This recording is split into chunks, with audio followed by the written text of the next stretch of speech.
Morning all, Sunday morning, bright and early. Well, not that early actually, I'm late up.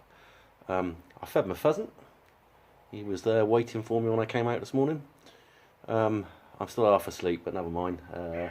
I need to go and check some mole traps because I've got to keep the little mini mole catcher happy and the big bugger. So we'll wander on down and have a look at some mole traps. I'm hoping that nobody thinks this is some kind of setup. I'm pretty sure that Big in the Country knows that it isn't.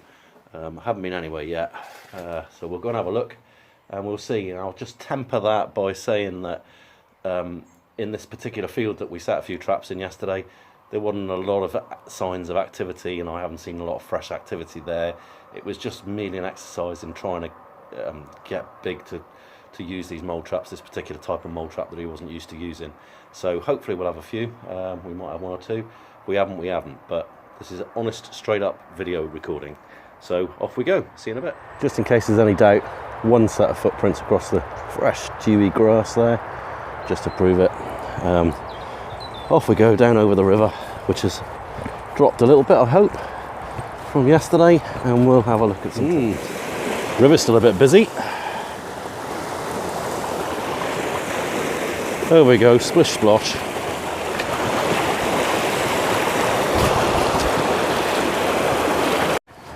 Right, first trap. You can see the marker pin there. I'll leave these traps in for a few more days anyway. Oh look, what have we got here? First trap, and it's sprung on one side and there's a mole in there. There we go. How about that then, Big in the Country? First trap and we got a mole. Right, I'll just empty this one out and pop it back in the ground and we'll go on to some more. And there he is, traps reset, all done, no tools, no gloves, and I've just put a fag out. On to the next. Okay, approaching trap number 2. And have we got anything in here? Well, look at that, another trap sprung. Let's empty it out and see what we've got. There we go, another mole. This run was running with water, and we had a bit of a discussion about traps that run with water, and I did say they always seem to produce good results for me. Anyway, trap number 2, mole number 2. That's not bad going for, these traps have been in the ground for about 16, 18 hours, something like that. I'll get this one reset and we'll go and have a look at some more. Okay, heading up into the corner. We have got 2 traps set up here. I'm sure you remember what this field looked like.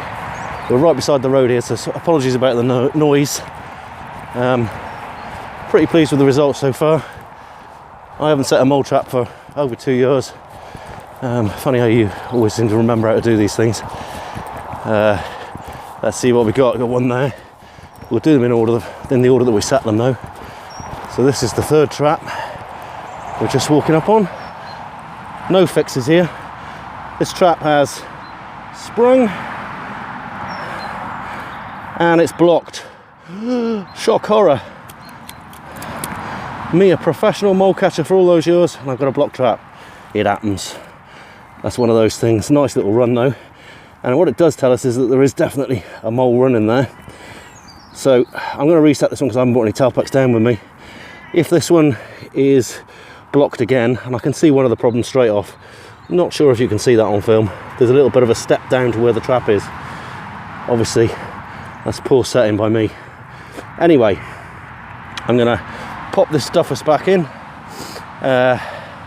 Come back and have a look at it tomorrow or the day after. If it's blocked again, I'll put a tailpacks in, see if we can catch the bugger. I'll just reset this one and we'll have a look at trap number 4. Sorry, I've just reset that trap roughly. Done a particularly good job of it because I haven't brought any tools with me.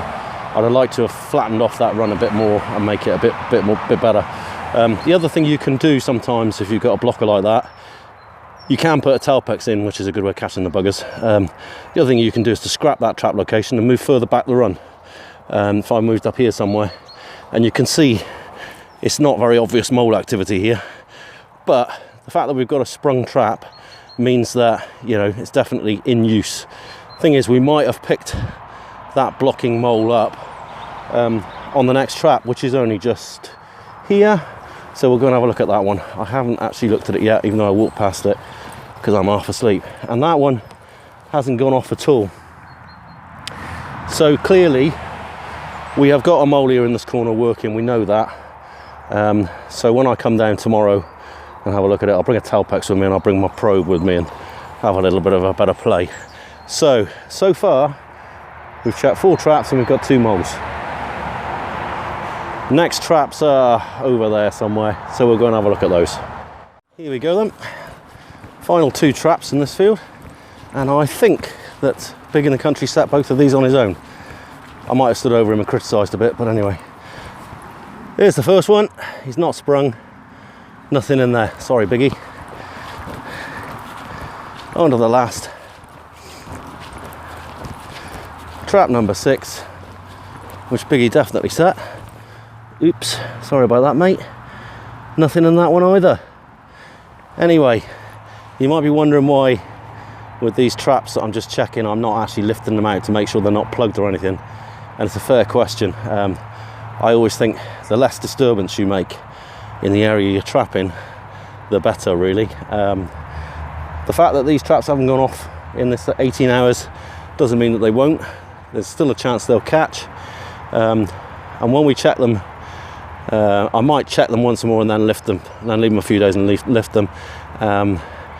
When I check them again, I might lift them out just to have a look and see if they are plugged, whether there is something not quite right about them.